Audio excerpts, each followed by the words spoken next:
मेरे भाई, आज हम आपको इस वीडियो में बताएंगे कि कैसे जो है पूर्वी पाकिस्तान बांग्लादेश बना। और पाकिस्तान का जो कहानी है मेरे भाई, कि कैसे हमारे 120 जवानों ने लोंजीवाला पोस्ट पे 3000 पाकिस्तानी सैनिकों को धूल चटाया। और अमेरिका का गिफ्टेड जहाज जो कि पाकिस्तान को दिया गया था, पीएनएस गाजी, वो कैसे भारत उसको जो है मार के, अपने बिगड़े हुए जहाज से उसको मार के खत्म कर दिया। हर एक चीज इस वीडियो के अंदर हम आपको बताएंगे। तो आइए मेरे भाई, इस वीडियो को शुरू करते हैं। सबसे पहले मेरे भाई, ये पाकिस्तान का मैप है। अब देखिए, ये जो मैप है बेसिकली दिखता कैसा है एक्चुअल में, तो आप देख सकते हैं कि ये पाकिस्तानी मैप है मेरे भाई। और ये कुछ इस तरीके से दिखता है, तो गूगल भी इसे कुछ ऐसा ही दिखाता है। अब मेरे भाई, अगर हम थोड़ा सा भारत के नक्शा को देखें, तो मेरे भाई ये भारत है। और ये जो है, ये जो हिस्सा है, ये जब बांग्लादेश नहीं बना था तो ये पश्चिमी पाकिस्तान हुआ करता था। और ये जो आप देख रहे हो बांग्लादेश, ये 1971 से पहले पूर्वी पाकिस्तान हुआ करता था। और ये हो गई अपनी बंगाल की खाड़ी। अब देखिए, अब एक्चुअल में हुआ क्या मेरे भाई, कि जो पूर्वी पाकिस्तान है ना, बेसिकली यहाँ की आबादी थी 55%। और यहाँ के लोग ना कामचोर नहीं थे पश्चिमी पाकिस्तान की तरह। यहाँ के लोग काफी मेहनती थे और यहाँ पे रोजगार का भी काफी साधन था। यहाँ पे जो खेती बाड़ी भी होता था, जैसे प्लांटेशन इंडस्ट्री, टी प्लांटेशन, चाय के बागान हुआ करते थे। आज के बांग्लादेश, जिसे हम पूर्वी पाकिस्तान बोल सकते हैं। उसके बाद जूट इंडस्ट्री था, कपड़ा इंडस्ट्री था, धान अच्छा खासा होता था। और पैसा यहाँ से ज्यादा आता था। और इंडस्ट्री ये सब यहाँ पे लगता नहीं था, है ना मेरे भाई। तो मेरे भाई, बात है 1947 तक पूरा जो बंगाल है वो बेसिकली ब्रिटिश इंडिया का हिस्सा हुआ करता था। अच्छा, भारत की आजादी के समय बंगाल को दो हिस्सा में बांट दिया गया। और ये वाला जो हिस्सा है इसको पश्चिमी बंगाल बोला गया। और ये जो पूर्वी बंगाल था बेसिकली, ये पाकिस्तान में शामिल हो गया। ठीक है मेरे भाई, तो इसको हमने ईस्ट पाकिस्तान बोला। अब एक्चुअल में हुआ क्या, यहाँ पे जो जनसंख्या है, यहाँ जो बेसिकली जनसंख्या है मेरे भाई, इस रीजन की जो जनसंख्या आप देख सकते हो, तो इस रीजन की जनसंख्या ज्यादा थी। यहाँ का भाषा जो है ना, बांग्ला भाषा था बेसिकली। लेकिन ना, ये जो पश्चिमी पाकिस्तान है, ये वाला जो हिस्सा है, यहाँ का भाषा था उर्दू। और बोला क्या गया कि अब ना उर्दू को राष्ट्रीय लैंग्वेज घोषित किया जाएगा। मीन्स कि आज का जो बांग्लादेश है, वहां बोला गया कि ठीक है भाई, ऐसा करते हैं कि उर्दू को नेशनल लैंग्वेज बोल देते हैं। अब जो इधर के लोग थे, जो बोल सकते हैं आप बांग्लादेश के लोग थे, पूर्वी पाकिस्तान के लोग थे, उनका कहना था कि बिना बांग्ला भाषा के हम लोगों का पहचान अधूरा है। ठीक है मेरे भाई, इन लोगों का ये कहना था। अब यहाँ राजनीति भी यही के लोग करते थे, यहाँ की सेना थी, ब्यूरोक्रेसी भी यही थी। इन लोगों को कोई फायदा ही नहीं हो रहा था। अब इसके कारण क्या हुआ कि 1948 से विरोध शुरू हो गया। और विरोध एक्चुअल में हुआ किधर से ना, तो उर्दू भाषा को राष्ट्रीय भाषा बनाने के कारण। अब क्या हुआ कि इनका कहना था कि बांग्ला के बिना हमारी पहचान अधूरी है। तो 1952 ईस्वी में लैंग्वेज मूवमेंट के दौरान पुलिस फायरिंग हुई और कई छात्र मारे गए। और इसके बाद क्या हुआ कि 1956 में बंगला को जो है बेसिकली यहाँ का एक राष्ट्रीय भाषा बना दिया गया। और बोला गया कि उर्दू तो आपका भाषा रहेगा ही, साथ साथ बांग्ला भी आपका भाषा रहेगा। अब एक्चुअल में क्या था मेरे भाई, कि इनकी आबादी थी 55%। साथ साथ में इनके यहाँ जो इंडस्ट्री था, जूट का इंडस्ट्री था, इसके बाद चाय का गार्डन था, और इनका यहाँ धान का भी अच्छा प्रोडक्शन होता था। लेकिन ना, बिजनेस तो पाकिस्तान से आता था और ये लोग ज्यादा पैसा भी जो है जनरेट कर रहे थे। लेकिन जो डेवलपमेंट का काम हो गया, जो इंडस्ट्री लगना हो गया, जो इंफ्रास्ट्रक्चर हो गया, ये सब के सब पश्चिमी पाकिस्तान में हो रहे थे। अब इसके कारण इन लोगों को लगा कि भाई हमको तो तुम चीट कर रहे हो, कि भाई सब कुछ मेहनत हम कर रहे हैं, उपजा रहे हैं हम, पैसा हम लगा रहे हैं, और सब तुम लेके चले जा रहे हो पश्चिमी पाकिस्तान की तरफ। अब क्या हुआ कि 1970 में इलेक्शन हुआ। अब इलेक्शन हुआ ना मेरे भाई, तो अवामी लीग जो है बेसिकली वहां पे सीट जीत गई। 1970 में पाकिस्तान में जब इलेक्शन हुआ तो अवामी लीग ईस्ट पाकिस्तान की, आप ये जो हिस्सा देख रहे हो जो आज की बांग्लादेश है, वहां की पार्टी थी, और उसके नेता थे शेख मुजीबुर रहमान, जिनकी बेटी आज अभी भारत में है ना।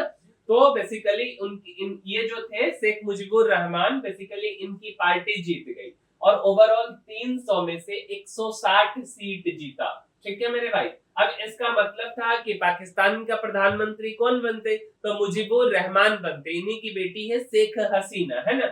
लेकिन वेस्ट पाकिस्तान की जो फौजी सरकार थे, जनरल याह्या खान और जुल्फिकार अली भुट्टो, ये दोनों ने इन्हें सत्ता देने से मना कर दिया। ये है जनरल याह्या खान और ये है जुल्फिकार अली भुट्टो, ये बोले कि नहीं भाई हम तुमको सत्ता नहीं देंगे। अब 7 मार्च 1971 को जो है, ये बेसिकली शेख मुजीबुर रहमान है जो कि शेख हसीना के पिताजी हैं, उन्हीं की बेटी वहां के प्रधानमंत्री थी जिन्हें हटा दिया गया है कुछ दिन पहले।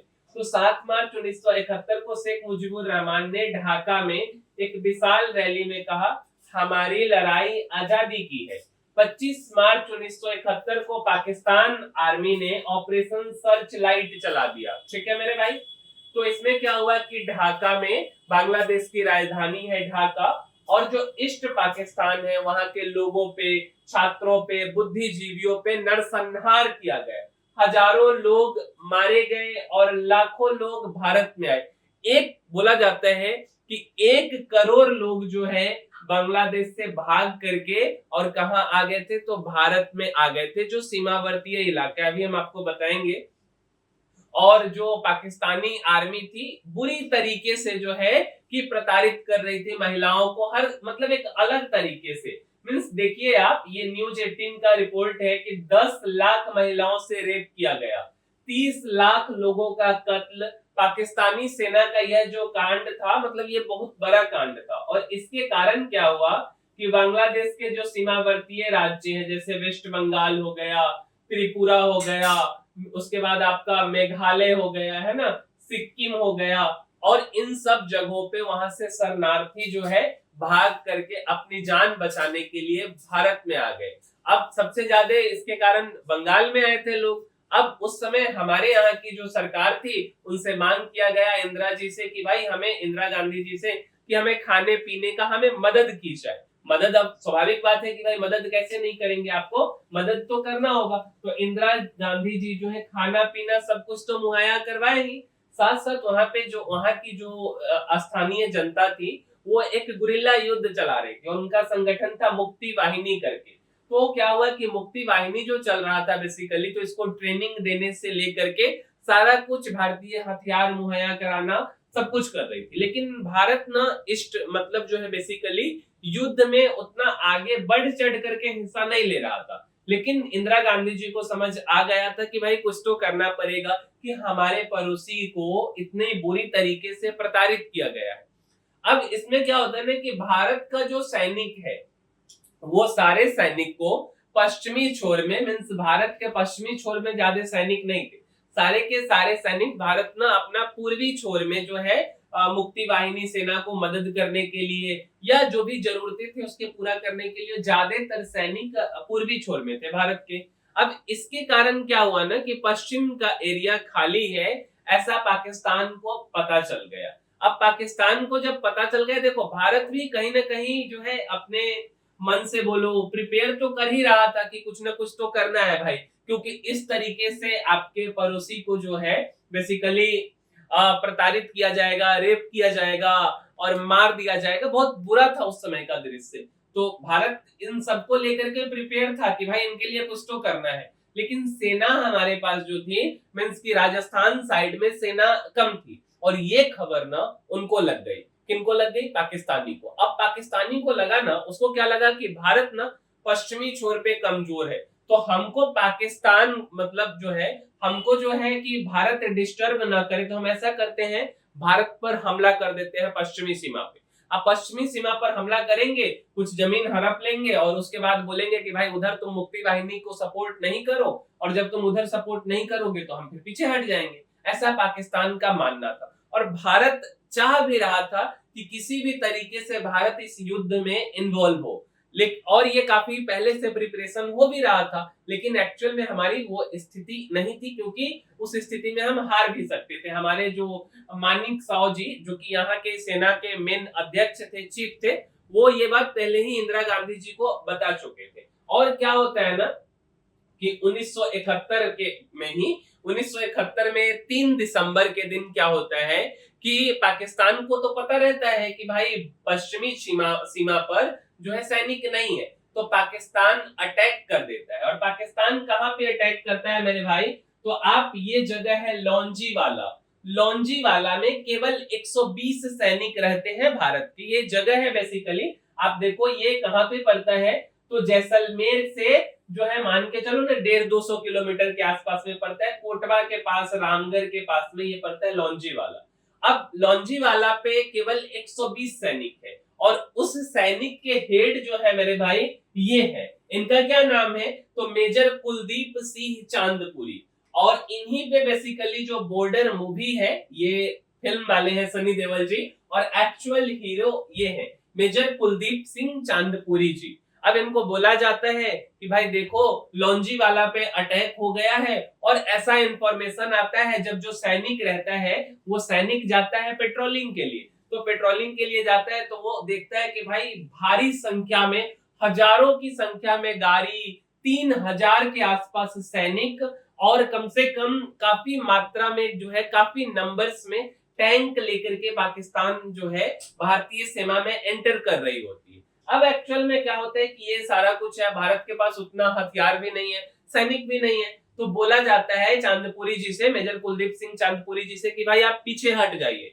अब भाई ये तो सिख रेजिमेंट के हैं, और इन ये लोग का जो बात ही होता है ये काफी ऊपर लेवल से होता है, मतलब ना काफी साहसी लोग ये लोग होते हैं, तो काफी साहसी है। ये बोले कि भाई हम पीछे नहीं हटेंगे, भले 120 ही हो, हम लड़ेंगे। अब ये क्या करते हैं, थोड़ा सा जो है कि इनके पास जो सामान रहता है वो बेसिकली केन बम रहता है, या आप लैंड माइंस बोल सकते हो। और ये जो है एक गन होता है, बेसिकली वो गन रहता है जिससे कि टैंक को उड़ाया जा सकता है, लेकिन ये गन ज्यादा नहीं रहता है, एक आध रहता है, और ये माइंस रहता है, माइंस भी ज्यादा नहीं रहता है, काफी कम संख्या में रहता है। अब ये क्या करते हैं ना, जो भी माइंस रहता है वो सारे माइंस को कुछ इस तरीके से बिछाते हैं। इसके साथ साथ में क्या करते हैं, ये आप देखोगे ना, ये टिफिन के आकार का है, काफी सारा टिफिन लेकर के, और उस टिफिन को जो है जमीन में गाड़ देते हैं। अब उस टिफिन में क्या रहता है, तो टिफिन में जो है ईंट पत्थर डला हुआ रहता है, लेकिन आगे में फ्रंट पे ये जो लैंड माइंस है, केन बम है, ये चीज डाला हुआ रहता है। अब जैसे ही पाकिस्तान का तोप आता है, जो पाकिस्तान का जो भी मतलब क्या बोल सकते हैं टैंक आता है, तो टैंक जैसे ही इस पे पड़ता है ब्लास्ट हो जाता है। अब टैंक पड़ा, इस पर ब्लास्ट हो गया। अब देखिए टैंक का क्या हाल हो चुका हुआ है, टैंक आया, ब्लास्ट हो गया, मतलब पूरा कबार हो गया पाकिस्तानी टैंक। अब क्या हुआ कि देखिए उस समय एक्चुअल में हो क्या रहा था ना, कि रात्रि के समय में वो घुसता है 10-11 बजे रात में, और भारत के पास ना उस समय जो प्लेन थे, उस समय हम आपको दिखाते हैं, वो प्लेन एक्चुअल में ना हमला करने के लायक नहीं थे। उसके पास में, भारत के पास 2 प्लेन था, एक था हॉकर हंटर और दूसरा था HF-27 मारुत। अब ये दोनों प्लेन के पास में ना नाइट विजन जो है कि वो नहीं था। अब नाइट विजन नहीं है तो इसके कारण क्या होगा कि ये रात में जो है कि मतलब आक्रमण नहीं कर सकते हैं। अब रात में आक्रमण नहीं कर सकते हैं, केवल सैनिक 120 है, कैसे लड़ेगा। तो ये क्या करते हैं कि ये केन बम को पूरे आगे में एक्चुअल बम और साइड साइड से टिफिन हला देते हैं। अब जैसे ही उसका पहला टैंक आया, उड़ गया, दूसरा आया, उड़ गया, तब उसको समझ आता है, क्योंकि ये मेजर रैंक है। ये देखिए, ये जो है मेजर कुलदीप सिंह चांदपुरी जी है, और जो पाकिस्तानी कमांडर रहता है वो ब्रिगेडियर रैंक का अधिकारी जो है कि दाखिला हुआ रहता है। वो बोलता है कि भाई अब बुलाओ जो है इंजीनियर को, इन सबको हटाए। अब जैसे ही इंजीनियर आता है, पूरा रात ये इसी में निकाल देता है, केन बम को निकालने में। केन बम निकाला, अब उसमें क्या निकल रहा है, ईंट पत्थर निकल रहा है। अब ऐसे कर करके जो है 5-6 घंटा ये लोग बिता देता है। अब इतना के बाद में क्या होता है, जो बचता है तो ये लोग क्या करते हैं, कभी इधर से फायरिंग हो जाए, कभी उधर से हो जाए, 120 लोग पूरा बट गए रहते हैं अलग अलग। अब कुलदीप सिंह चांदपुरी जी खुद जो है कि बालू के टीला पे चढ़ गए रहते, उधर से फायरिंग करते। अब इसके कारण क्या होता है ना कि उसको लगता है कि यार किसने बोला था ब्रिगेडियर की 120 सैनिक है, यहाँ तो काफी सारे मात्रा में सैनिक है। अब इसके कारण ये लोग जो है कि डर जाता है। अब डरने के साथ साथ ही क्या होता है, काफी समय निकाल देने के कारण सुबह हो जाता है, और सुबह होते ही आता है हॉकर और इधर से आता है मारू। अब ये दोनों जो हाल करता है ना, ये हाल इतना बुरा करता है कि जमीनी स्तर पर कम से कम 55 के आसपास से टैंक और 500 गाड़ी को बर्बाद कर देता है, निस्नाभूत कर देता है। 200 सैनिक जो है, लगभग भारत के केवल 2 सैनिक के आसपास मारे जाते हैं या एक, और 200 प्लस सैनिक पाकिस्तानी रेंजर्स के मारे जाते हैं। अब तो भाई वे लोग पीछे हटने को मजबूर हो जाते हैं, इवन टैंक भी नहीं ले जाते। वो टैंक भी आज लोंजीवाला में आप जाएंगे रखा हुआ है, आप देख सकते हैं उसके गाड़ी का क्या दशा किया गया था उस समय कुलदीप सिंह चांदपुरी जी के द्वारा। बहुत बुरी तरीके से मारे थे पाकिस्तान को, ठीक है। तो वहां पे जो है कि जमीनी स्तर पर तो पाकिस्तान कमजोर पड़ गया, क्योंकि 120 सैनिक उसके 3000 को बेहुदा बना करके जो है कि निकाल दिए, है ना। अब इसके साथ में क्या होता है ना, पहले ये बात आप समझ जाइए। ये बेसिकली 9 अगस्त 1971 को भारत जो है सोवियत संघ के साथ में, सोवियत संघ मींस रसिया आप समझ लो, 20 साल का सहयोग संधि की। और सहयोग संधि का मतलब क्या होता है कि भाई पाकिस्तान, अमेरिका, चाइना, है ना, मतलब पाकिस्तान का कोई साथ देगा तो यूएसएसआर जो है भारत का साथ देगा, सोवियत संघ भारत का साथ देगा, रसिया भारत का साथ देगा। और 1971 में ये 20 साल के लिए समझौता हो चुका रहता है। और बेसिकली ये समझौता के समय जो है बेसिकली जो सिग्नेचर होता है उस पर सिग्नेचर हो रहा है। अच्छा, अब क्या होता है ना कि उधर से हमला हो जाता है। भारत चाह रहा होता है कि भाई हम तो एकदम तैयार हैं, तुम एक बार हमला करो और उसके बाद हम तुमको बताते हैं।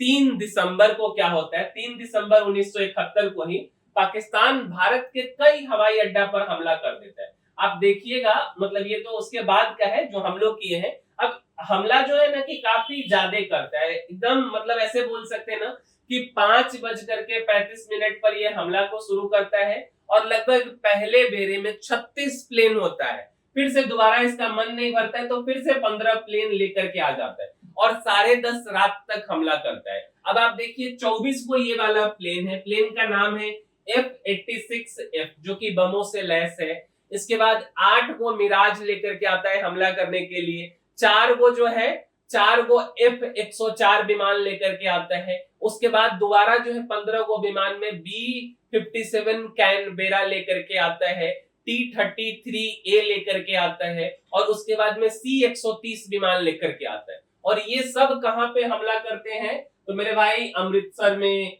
अंबाला में, आगरा में, अवंतीपुर, बीकानेर, हलवारा, जोधपुर, जैसलमेर, पठानकोट, भुज, श्रीनगर, उत्तरलाई, फरीदकोट, मतलब कुल 11 जगहों पर पाकिस्तानी एयरफोर्स हमला करती है। और मुख्य फोकस इनका होता है कि रनवे जो भी है, भारत का जो रनवे है उसको मतलब कार्य करने लायक नहीं रहने देना है, खत्म कर देना है। रडार जैसे जो है P-35 रडार होता है उसको नष्ट करना था। और आगरा एयरफील्ड जो कि 480 किलोमीटर दूर है, इस पे भी मतलब प्रभाव डाला गया है, ठीक है। एक्चुअल में इस हमला से भारत का कुछ नहीं होता। आप देखिए पाकिस्तान बेसिकली ना 183 बम गिराता है और 120 हिट होता है। कुछ रनवे क्षतिग्रस्त होते हैं, अमृतसर का रनवे उसी रात में ठीक हो जाता है और चालू हो जाता है। उत्तरलाई छोड़ दिन बंद रहता है, लेकिन पाकिस्तान का ऑपरेशन असफल रहता है। भारत अपना जो विमान भारत के पास रहता है उसको मजबूत बंकर में रख लेता है, और इंडियन एयरफोर्स को कोई खास नुकसान नहीं पहुंचता है, ठीक है। पाकिस्तान को कोई हताहत नहीं हुआ, लेकिन भारत में एक हल्का विमान नष्ट हुआ था और एक व्यक्ति का बेसिकली मौत हुआ था बम विस्फोट हो जाने से। अब भारत यही इंतजार ही कर रहा था। अब इंदिरा गांधी जी रेडियो पे जाती हैं और बोलती हैं कि भाई अब भारत जो है फाइनल युद्ध का ऐलान करता है, अब हम इसे युद्ध मानते हैं, और युद्ध का घोषणा हो जाता है। अब युद्ध का घोषणा हो गया तो ये जो पाकिस्तानी सैनिक है मेरे भाई, ये जो सैनिक है ये है कहां पे, ईस्ट पाकिस्तान में। अब ये पाकिस्तानी सैनिक है ईस्ट पाकिस्तान में। अब भाई इसको भी भूख लगेगा तो ये खाएगा, इसको चाहिए बिरयानी, ठीक है। बिरयानी के बिना इसका काम नहीं चलेगा, या कुछ ना कुछ तो खाएगा ना। अब क्या होता है कि देखो ईस्ट पाकिस्तान जिसको हम बांग्लादेश बोल रहे हैं, और यहाँ पे है पश्चिमी पाकिस्तान। यहाँ से बिरयानी इसको यहाँ भेजने के लिए एक ही रास्ता बचता है, इस रास्ते से तो ये आ नहीं पाएगा। तो रास्ता है कौन सा, कि यहाँ से जो है ऐसे इसको आना है, ठीक है। अब बिरयानी यहाँ पे इसको पहुंचाना है या खाने पीने का सामान यहाँ पे पहुंचाना है, ठीक है। लेकिन यहाँ पे पहुंचाने के लिए भाई पहले तुमको इससे लड़ना पड़ेगा। भारत जो है पूरा नेवल ब्लॉकेज कर देता है, और उस समय जो है भारत के पास रहता है आईएनएस विक्रांत। अब आईएनएस विक्रांत जो है बेसिकली ऐसा जहाज होता है कि ये विमान वाहक पोत है जो बंगाल की खाड़ी में तैनात है, और इसका मुख्य कार्य क्या है, तो पाकिस्तान के जो बंदरगाह थे चटगांव, कॉक्स बाजार, मोगला, इन पे हमले करना और समुद्री नाकाबंदी करना था। और भाई पाकिस्तान के ना ये जो पूरा पोर्ट एरिया है ना, गवादर पोर्ट से लेके कराची तक आईएनएस विक्रांत जो है गर्दा उड़ा दिया था। पूरा जो है एकदम नेस्तनाबूद कर दिया, पाकिस्तान एकदम तबाह तबाह कर दिया था ये, और ये काफी पावरफुल भी था। अब क्या होता है कि पाकिस्तान को क्या लगता है कि भाई अब हम कैसे रोके, क्योंकि पाकिस्तान जमीनी स्तर पे लॉन्जीवाला में कमजोर पड़ गया है। अब इसका सेना पूर्वी पाकिस्तान में लड़ रहा है, उसको जो है कि खाना पीना राशन सामग्री नहीं पहुंच पा रहा है। तो पाकिस्तान को एक गिफ्ट मिला रहता है अमेरिका से 20 साल के लीज पर पीएनएस गाजी, ठीक है। तो पाकिस्तान उधर से बोलता है कि भाई गाजी को लेकर के जाओ। आईएनएस विक्रांत को एक ही जहाज था जो कि मार सकता था, और वो था पीएनएस गाजी, ठीक है। तो पीएनएस गाजी उधर से चल देता है, और भारत के पास ना उस समय में जो जहाज था जो पीएनएस गाजी को काउंटर कर सकता था वो आईएनएस राजपूत था। उसके बारे में हम आपको समझाते हैं। तो 1971 के युद्ध में पाकिस्तान ने गाजी को भारत की एकमात्र विमान वाहक पोत आईएनएस विक्रांत को नष्ट करने के लिए भेजा। और बेसिकली इसका क्या काम था ना, कि इसको कैसे भी करके जो है कि आईएनएस विक्रांत को नष्ट करना था, और साथ साथ में जो है कि कैसे भी मतलब लैंड माइंस बिछा के, माइंस बिछा करके जो इसको बर्बाद करना था। अब एक्चुअल में क्या हुआ ना कि आईएनएस राजपूत ना खराब हो गया था। अब आईएनएस राजपूत भाई खराब हो गया है, और आईएनएस विक्रांत अगर इधर गड़बड़ होता है तो फिर गड़बड़ हो जाएगा। तो अब आईएनएस राजपूत कहां पे है, तो विशाखापट्टनम पोर्ट पर है। अब आईएनएस राजपूत है विशाखापट्टनम पोर्ट पर, और वो आ रहा है कहां पे, तो बे ऑफ बंगाल में। कौन, पीएनएस गाजी। अब भारत के पास एकमात्र विकल्प बचा था कि भाई पीएनएस गाजी को कैसे भी करके तुम विशाखापट्टनम लेकर के आओ। और ये बात ना हाथ पता कैसे लगा था कि भाई पीएनएस गाजी आ रहा है, तो श्रीलंका के जो मछुआरे थे ना वो मछली मारने गए, और उनको समुद्र के तल पर जो है ऊपर तेल दिखाई दिया। तो भारत समझ गया कि भाई पीएनएस गाजी उधर से आ रहा है। अब क्या किया भारत, क्या किया, आईएनएस विक्रांत को जो है अंडमान एंड निकोबार में छुपा दिया कुछ दिन के लिए, अंडमान एंड निकोबार साइड में भेज दिया। अब राजपूत है कहां, विशाखापट्टनम में, और काफी पावरफुल जहाज था गाजी, ठीक है। अब क्या होता है, पनडुब्बी था एक तरह से, और राजपूत है, इसका बॉयलर खराब हो गया तो ये रिपेयर हो रहा है। तो क्या किया ना कि जैसे हर देश का कुछ खुफिया एजेंसी होता है, तो भारत बोला कि जितने भी लोग हैं भारत में किसी भी तरीके से इस इंफॉर्मेशन को लीक कराओ कि जो ये है आईएनएस विक्रांत है वो basically bay of Bengal, Bengal की खाड़ी में नहीं है बल्कि विशाखापट्टनम में है। अब विशाखापट्टनम में क्या हुआ कि खूब सारा सामान जो है 3-4 महीने के लिए मंगाया गया, और सबको बोला गया जहाज के जो भी लोग थे कि भाई अपने अपने घर फोन करो कि हम लोग छुट्टी पर आए हैं, कुछ दिन के लिए मिल लेते हैं। तो क्या हुआ कि सब लोग फोन किया, और ये इंफॉर्मेशन पता चल गया पाकिस्तान में, क्योंकि भारत का मकसद ही था कि पाकिस्तानी पीएनएस गाजी को ट्रैप करना है, विशाखापट्टनम लेके आना है।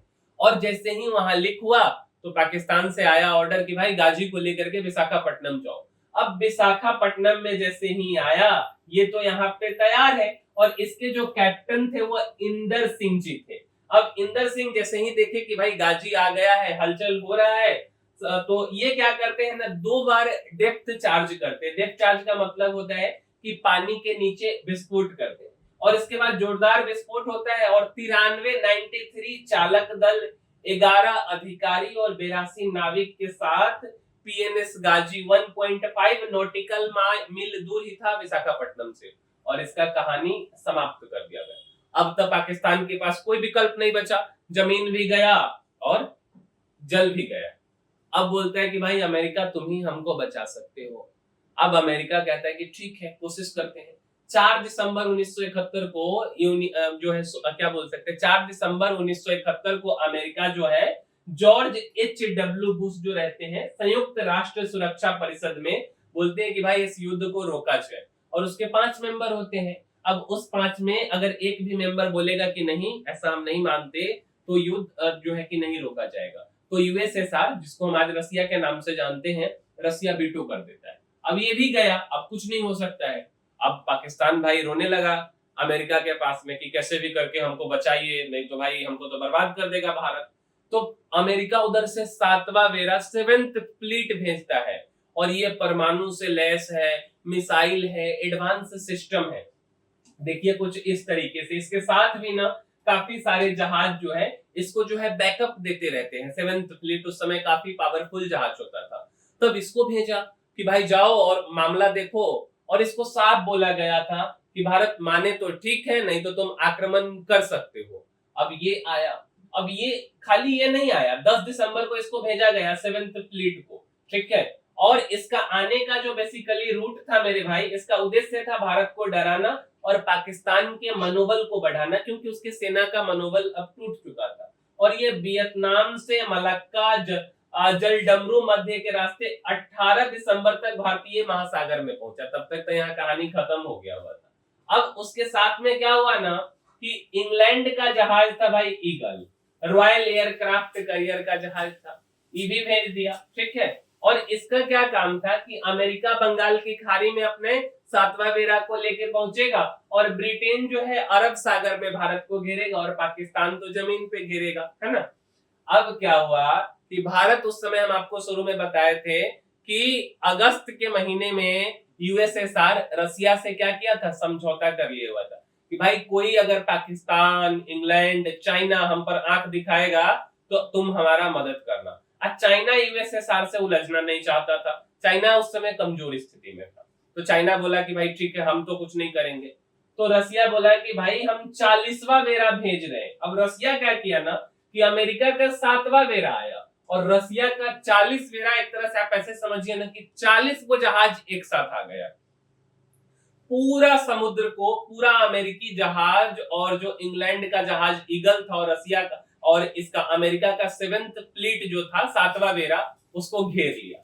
अब अमेरिका बोलता है कि भाई मेरे पास पनडुब्बी है, परमाणु है, दिस है, डेट है। तो रसिया जो है ना बोला कि हम यहाँ क्या फुलझड़ी लेके थोड़े आए हैं, ये देखो ये सारा परमाणु है हमारा, हम काउंटिंग करके नहीं आए हैं। तुम लेके आए होगे 2 गो, 4 गो, 5 गो, लेकिन हमारे पास जितना था ना, भारत का जैसे ही मैसेज आया है हम लेके चल दिए, एक भी काउंटिंग नहीं किए। अब तुमको बिलीव नहीं होना तो हम एक बार इंफॉर्मेशन देते हैं कि हमारे पनडुब्बी को, परमाणु पनडुब्बी को ऊपर लाया जाए और अपना सैटेलाइट घुमाओ और देख लो कि कितना पनडुब्बी हम लेकर के आए हुए, कितना परमाणु लेके आए। जब निकाला ये रसिया जो है अपना परमाणु पनडुब्बी, तो अमेरिकन सैटेलाइट में कुछ इस तरीके से नजारा आया कि पूरा घेर लिए हुआ था। अब भाई पूरा घेर लिया है और रसिया साफ साफ बोला कि अगर एक भी हमला भारत की तरफ हुआ तो हम इस हमला को मानेंगे कि यह रसिया पे हमला हुआ है, और रसिया पे हमला हुआ है तो हम छोड़ेंगे नहीं। अब अमेरिका समझ गया कि भाई अब कुछ नहीं हो सकता है। परमाणु से लैस पूरा पनडुब्बी चारों तरफ से 7वां बेड़ा को घेर लिया है।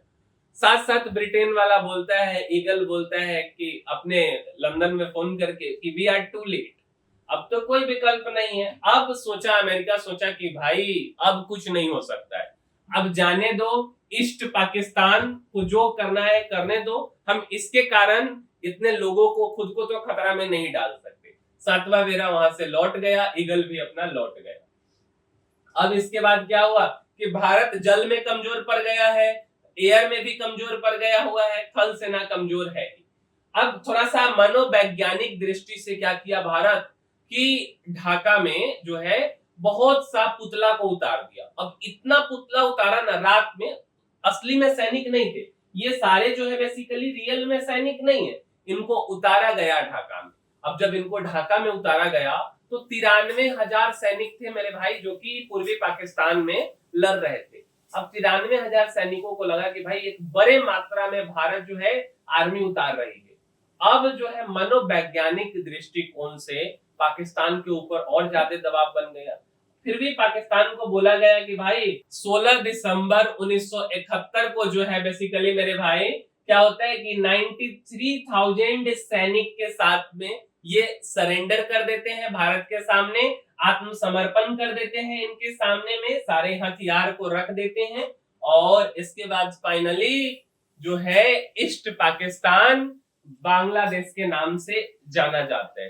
तो ये कहानी है बेसिकली बांग्लादेश को बनने का और कैसे जो है अमेरिकी बेसिकली जो जहाज है जिसको हम बोल सकते हैं पीएनएस गाजी, जो कि गिफ्ट में दिया गया था, एक तरह से लीज पे लिया था पाकिस्तान, उसको खत्म करने का, और रसिया किस तरीके से भारत का मदद करता है। उम्मीद करते हैं कि आपको यह वीडियो पसंद आई होगी, आपको यह वीडियो अच्छी लगी होगी, और अच्छी लगी है मेरे भाई तो एक बार इंडियन आर्मी के लिए, इंडियन सोल्जर्स के लिए इस वीडियो को लाइक जरूर कीजिएगा। मिलेंगे हम किसी अगले वीडियो में। इस वीडियो में इतना ही, तब तक के लिए धन्यवाद।